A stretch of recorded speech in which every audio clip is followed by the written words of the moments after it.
Malam sering menjadi waktu ketika rumah mulai sunyi.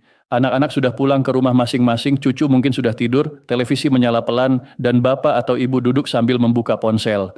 Lalu tiba-tiba muncul satu pesan di grup, viral malam ini, kabar untuk pensiunan 60 plus, bikin banyak orang bertanya. Kalimat seperti itu bisa langsung membuat hati tidak tenang. Karena usia 60 tahun ke atas bukan lagi usia untuk bermain-main dengan kabar yang belum jelas. Di usia itu, orang ingin kepastian, ingin hidup lebih tenang, ingin tahu apakah hak pensiun tetap aman, ingin memastikan uang bulanan cukup untuk makan, obat, listrik, dan kebutuhan keluarga. Tapi justru karena kabar itu viral, kita harus lebih berhati-hati. Viral bukan berarti benar. Ramai dibicarakan bukan berarti resmi. Dan kabar yang membuat banyak orang bertanya belum tentu kabar yang harus langsung dipercaya. Malam ini kita akan membahasnya dengan tenang, apa yang perlu dipahami pensiunan 60 plus, apa yang harus dicek, dan bagaimana agar bapak dan ibu tidak salah langkah. Assalamualaikum warahmatullahi wabarakatuh. Salam sejahtera untuk bapak dan ibu semua, khususnya para pensiunan usia 60 tahun ke atas, pensiunan ASN, PNS, TNI, Polri, serta keluarga yang selalu ikut menjaga dan mendampingi orang tua tercinta. Semoga bapak dan ibu yang menonton hari ini selalu diberi kesehatan, ketenangan hati, rezeki yang cukup, dan perlindungan dari informasi yang membingungkan. Di usia pensiun, yang dibutuhkan bukan hanya uang yang masuk setiap bulan. Yang juga sangat dibutuhkan adalah rasa aman. Aman dari kabar yang tidak jelas, aman dari pesan palsu, aman dari janji yang belum tentu benar, dan aman dari orang-orang yang memanfaatkan kepanikan pensiunan. Untuk anak dan cucu yang ikut menonton, video ini juga penting. Kadang orang tua kita tidak panik karena lemah, tetapi karena mereka bertanggung jawab, mereka ingin memastikan haknya tidak terganggu. Mereka ingin tahu apakah kabar yang mereka baca itu benar atau hanya pesan yang dibesar-besarkan. Jadi hari ini, mari kita bahas kabar viral ini dengan hati yang tenang, pikiran yang jernih, dan sikap yang bijaksana. Mengapa kabar pensiunan Smart Plus bisa langsung membuat banyak orang bertanya? Karena usia 60 tahun ke atas adalah fase hidup yang sangat sensitif secara keuangan dan emosional. Di usia ini banyak orang sudah tidak lagi punya penghasilan aktif seperti dulu. Tenaga tidak lagi sekuat masa muda. Peluang mencari tambahan uang juga tidak selalu mudah. Sementara kebutuhan tetap berjalan. Harga bahan pokok tetap naik turun. Obat tetap harus dibeli. Tagihan tetap datang. Dan kebutuhan keluarga kadang tetap mengetuk pintu. Maka ketika ada kabar yang menyebut pensiunan 60 plus, banyak orang langsung merasa, apakah ini menyangkut saya? Apakah ada aturan baru? Apakah ada bantuan? Apakah ada perubahan pembayaran? Apakah saya harus melakukan sesuatu? Pertanyaan-pertanyaan seperti ini wajar. Masalahnya, tidak semua kabar viral memberi jawaban yang jelas. Ada yang hanya membuat penasaran, ada yang memakai judul besar tetapi isi tidak kuat, ada yang mencampur fakta dengan dugaan, ada yang memakai kata pensiunan 60 plus untuk menarik perhatian, padahal tidak ada penjelasan resmi yang dapat dicek. Dan yang lebih berbahaya, ada juga pihak yang memanfaatkan rasa cemas pensiunan. Mereka membuat pesan seolah-olah ada program khusus, pencairan tertentu, pembaruan data wajib, atau bantuan yang harus segera diklaim. Lalu mereka meminta data pribadi, kode OTP, nomor rekening, atau mengarahkan ke link yang tidak jelas. Karena itu, pembahasan ini bukan sekadar soal kabar. Ini soal perlindungan. Perlindungan terhadap uang pensiun, perlindungan terhadap data pribadi, perlindungan terhadap ketenangan hidup bapak dan ibu.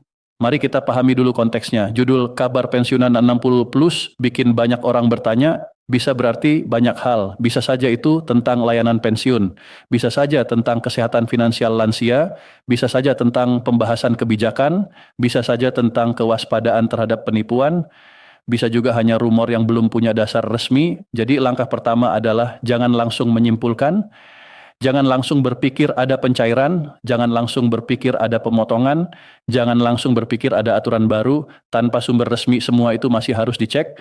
Dalam informasi pensiun ada beberapa kategori yang perlu dipisahkan. Pertama, fakta resmi, ini adalah informasi yang berasal dari lembaga resmi, pengumuman yang dapat diperiksa atau sumber yang jelas dan bisa dipertanggungjawabkan. Kedua, pembahasan publik. Ini bisa berupa diskusi, pendapat, atau analisis tentang kondisi pensiunan. Pembahasan bisa penting, tetapi belum tentu menjadi keputusan resmi. Ketiga, estimasi atau simulasi. Misalnya ada contoh perhitungan kebutuhan hidup pensiunan usia 60 plus.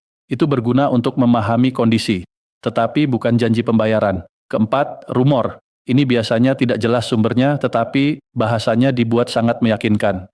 Kelima, penipuan. Ini yang paling harus diwaspadai. Biasanya memakai kabar viral sebagai pintu masuk, lalu meminta data atau uang. Tapi disinilah yang sering membuat banyak orang bingung. Semua kategori itu kadang terlihat mirip di media sosial. Sama-sama memakai kata viral, malam ini, wajib tahu, pensiunan 60 plus, dan jangan sampai terlambat. Padahal isi dan tingkat kebenarannya bisa sangat berbeda. Maka Bapak dan Ibu perlu memegang satu prinsip. Semakin emosional sebuah kabar, semakin pelan kita harus membacanya. Sekarang mari kita bahas secara lebih dalam apa yang perlu dicek dari kabar seperti ini. Pertama, cek apakah kabar itu menyebut sumber resmi. Ini paling penting. Jika sebuah informasi benar-benar penting bagi pensiunan 60 plus, seharusnya ada sumber yang jelas. Ada kanal resmi, ada tanggal, ada konteks, ada penjelasan tentang siapa yang terdampak dan apa yang harus dilakukan. Kalau hanya tertulis katanya, info dari grup, bocoran, atau sebarkan sebelum dihapus, maka Bapak dan Ibu harus sangat berhati-hati. Informasi seperti itu belum bisa dijadikan pegangan. Kedua, cek apakah kabar itu terlalu menjanjikan. Misalnya ada pesan yang mengatakan, semua pensiunan usia 60 plus akan mendapat bantuan tertentu, menerima tambahan uang, atau memperoleh pencairan khusus. Kalimat seperti ini tentu membuat hati berharap. Tetapi harapan harus dijaga dengan bukti. Kalau tidak ada dasar resmi, jangan langsung percaya. Bapak dan Ibu berhak berharap, tetapi jangan sampai harapan itu dipakai orang lain untuk menipu. Ketiga, cek apakah kabar itu terlalu menakutkan. Ada juga pesan yang memakai ancaman seperti kalau tidak daftar malam ini, hak pensiun bisa terganggu, atau usia 60 plus wajib memperbarui data lewat link ini. Kalimat seperti itu harus menjadi tanda bahaya. Informasi resmi biasanya tidak menekan pensiunan dengan cara membuat takut. Jika memang ada prosedur resmi, biasanya ada penjelasan yang tertib dan jalur yang jelas. Bukan ancaman mendadak dari pesan berantai. Keempat, perhatikan apakah ada link. Link adalah salah satu pintu masuk penipuan yang paling sering terjadi. Link palsu bisa terlihat rapi, bisa memakai nama lembaga, bisa memakai logo, bisa membuka formulir yang tampak serius. Tetapi di baliknya, data Bapak dan Ibu bisa dicuri. Jangan isi nik, nomor rekening, tanggal lahir, nama ibu kandung, kode OTP, PIN, password, atau foto dokumen di link yang tidak jelas. Kalau ragu, jangan klik. Lebih baik lambat mengecek daripada cepat tertipu. Kelima, jangan jadikan komentar orang lain sebagai bukti. Di media sosial, kadang ada komentar yang mengatakan, saya sudah dapat, saya sudah daftar, atau saya berhasil lewat link ini. Komentar seperti itu belum tentu bisa dipercaya. Bisa saja itu pengalaman yang tidak relevan, bisa juga palsu, bisa juga dibuat untuk memancing orang lain. Keenam, pahami bahwa usia 60 plus sering dijadikan target karena dianggap lebih mudah percaya pada pesan formal. Ini bukan untuk merendahkan Bapak dan Ibu, justru ini peringatan agar lebih waspada. Penipu tahu bahwa banyak pensiunan menghormati bahasa resmi. Mereka tahu bahwa orang tua cenderung ingin segera menyelesaikan urusan administrasi, maka mereka membuat pesan yang tampak sopan, rapi, dan mendesak. Ketujuh, keluarga harus menjadi pelindung informasi. Anak dan cucu tidak hanya membantu urusan teknologi, tetapi juga membantu menenangkan. Jika orang tua menerima kabar viral, jangan langsung dimarahi. Jangan berkata, itu sudah pasti hoax, dengan nada kasar. Lebih baik katakan, kita cek dulu bersama. Kalimat kecil itu bisa membuat orang tua merasa aman. Kedelapan, jangan mengambil keputusan keuangan berdasarkan kabar viral. Jangan meminjam uang karena berharap ada pencairan yang belum pasti. Jangan membayar biaya administrasi kepada orang yang tidak jelas. Jangan membeli sesuatu dengan asumsi akan ada tambahan dana. Keuangan pensiunan harus dijaga dengan informasi yang kuat, bukan kabar yang belum terverifikasi. Kesembilan, perhatikan bahasa yang digunakan. Jika kabar itu memakai terlalu banyak kata panas seperti heboh, terbongkar, rahasia, malam ini, wajib sebar, atau kesempatan terakhir, maka jangan langsung terbawa. Kata-kata seperti itu sering dipakai untuk memancing emosi. Kesepuluh, gunakan cara sederhana. Berhenti, baca, cek, diskusikan, baru bertindak. Berhenti agar tidak panik. Baca agar tidak salah paham. Cek agar tahu sumbernya. Diskusikan dengan keluarga agar tidak sendirian. Bertindak hanya kalau informasinya benar dan jalurnya aman. Kalau prinsip ini dipegang, Bapak dan Ibu akan jauh lebih terlindungi dari kabar yang menyesatkan. Sekarang kita lakukan pemeriksaan realitas. Kabar viral tentang pensiunan 60 plus tidak boleh langsung dianggap fakta. Kabar seperti ini harus diperlakukan sebagai informasi yang perlu diperiksa. Fakta resmi biasanya memiliki sumber yang jelas, ada pengumuman yang bisa ditelusuri, ada lembaga yang dapat dikonfirmasi, ada bahasa yang tidak berlebihan, ada penjelasan tentang siapa, apa, kapan, dan bagaimana. Rumor biasanya berbeda, sumbernya kabur, isinya membuat orang penasaran, tetapi tidak memberi bukti. Bahasanya mendesak, kadang mencampur sedikit informasi benar dengan kesimpulan yang belum pasti. Penipuan lebih berbahaya lagi.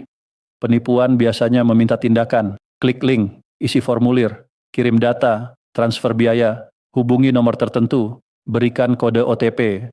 Jika kabar viral mulai meminta hal-hal seperti ini, Bapak dan Ibu harus berhenti. Jangan pernah memberikan kode OTP kepada siapapun. Jangan pernah memberikan PIN, jangan mengirim foto KTP atau dokumen pensiun ke orang yang tidak jelas. Jangan percaya pada orang yang mengaku bisa mempercepat pencairan, membuka bantuan, atau mengamankan hak pensiun dengan biaya tertentu. Dan satu hal penting, jangan merasa malu untuk bertanya.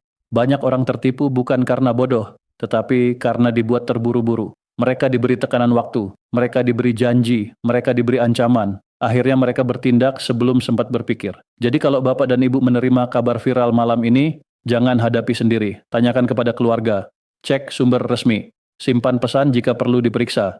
Tetapi jangan klik link, jangan kirim data, dan jangan transfer uang. Ketenangan adalah benteng pertama, verifikasi adalah benteng kedua, keluarga adalah benteng ketiga.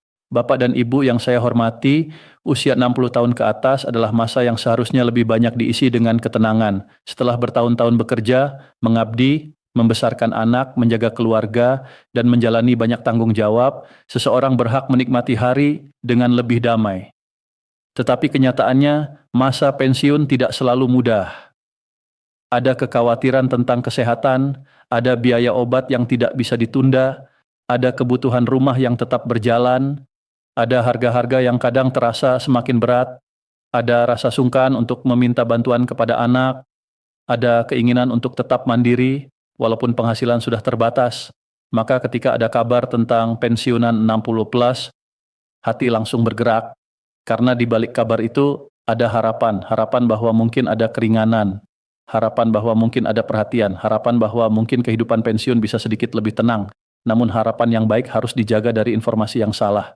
Jangan sampai harapan berubah menjadi celah penipuan, jangan sampai rasa cemas membuat Bapak dan Ibu memberikan data kepada orang yang tidak bertanggung jawab, jangan sampai kabar viral mencuri ketenangan malam. Pensiunan bukan angka, pensiunan adalah manusia yang punya sejarah. Ada guru yang dulu mendidik murid, ada pegawai kantor yang dulu melayani masyarakat, ada aparat yang dulu menjaga keamanan, ada tenaga administrasi yang dulu bekerja dalam diam, ada orang tua yang dulu menunda keinginan pribadi demi keluarga. Mereka semua layak mendapatkan informasi yang jujur, layak diperlakukan dengan hormat, layak dilindungi dari kabar yang hanya mengejar sensasi. Karena martabat di usia tua bukan hanya soal berapa uang yang diterima, tetapi juga soal bagaimana seseorang merasa aman, dihargai, dan tidak dipermainkan oleh informasi. Sekarang apa yang sebaiknya Bapak dan Ibu lakukan jika malam ini menerima kabar viral tentang pensiunan 60 plus? Pertama, jangan langsung percaya karena judulnya besar. Judul dibuat untuk menarik perhatian. Yang harus diperiksa adalah isi, sumber, dan kejelasannya. Kedua, jangan langsung menyebarkan ke grup lain. Walaupun niatnya baik, informasi yang belum jelas bisa membuat orang lain ikut cemas.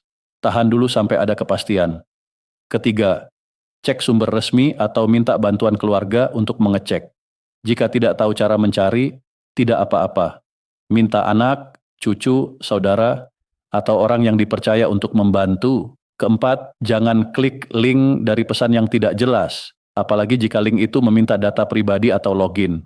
Kelima, jangan memberikan kode OTP, PIN, password, nomor rekening, NIK, foto KTP, atau dokumen pensiun kepada siapapun melalui pesan pribadi. Keenam, jangan membayar biaya administrasi kepada orang yang mengaku bisa membantu pencairan atau bantuan khusus. Kalau ada hak resmi, jalurnya harus jelas dan dapat diverifikasi. Ketujuh, jika ada kabar yang membuat takut, tarik napas dulu. Jangan mengambil keputusan saat panik. Penipu sering menunggu momen ketika korban sedang takut. Kedelapan, jika ada kabar yang membuat terlalu berharap, tetap tenang. Harapan boleh ada, tetapi bukti harus lebih kuat. Kesembilan, ajak keluarga membuat aturan sederhana. Semua pesan tentang pensiun, bantuan, pembayaran, atau data pribadi harus dicek bersama dulu sebelum tindakan apapun. Kesepuluh, bantu teman sesama pensiunan. Jika ada yang mengirim kabar mencurigakan, jawab dengan lembut. Katakan, kita cek dulu sumbernya. Jangan mempermalukan orang yang belum paham. Tujuan kita adalah saling menjaga. Dengan langkah-langkah sederhana ini, Bapak dan Ibu bisa tetap mengikuti perkembangan informasi tanpa kehilangan ketenangan. Bapak dan Ibu yang saya hormati, kabar viral malam ini tentang pensiunan Nasrullah Plus memang bisa membuat banyak orang bertanya. Itu wajar, karena setiap kabar yang menyebut pensiunan selalu terasa dekat dengan kehidupan nyata, tetapi ingatlah, tidak semua yang viral adalah fakta, tidak semua yang ramai adalah resmi, tidak semua yang membuat penasaran harus langsung dipercaya. Sikap terbaik adalah tenang, teliti, dan tidak terburu-buru. Kalau informasinya resmi, kita ikuti dengan tertib. Kalau masih pembahasan, kita dengarkan dengan bijak. Kalau masih rumor, kita tahan dulu. Kalau mencurigakan, kita jauhi. Bapak dan Ibu sudah melewati banyak fase kehidupan. Sudah bekerja, berjuang, membesarkan keluarga, dan mengabdi dengan cara masing-masing. Jangan biarkan ketenangan di usia pensiun dirusak oleh pesan yang tidak jelas sumbernya. Semoga Bapak dan Ibu selalu diberi kesehatan, rezeki yang cukup, hati yang tenang, dan keluarga yang peduli. Sebelum percaya pada kabar apapun, tanyakan satu hal sederhana. Apakah ini benar-benar resmi atau hanya viral karena membuat orang penasaran? Pertanyaan itu bisa menjaga uang, data, dan ketenangan Bapak dan Ibu. Terima kasih sudah menonton. Semoga pembahasan ini membantu Bapak dan Ibu lebih waspada, lebih tenang, dan lebih bijak dalam menghadapi kabar yang beredar.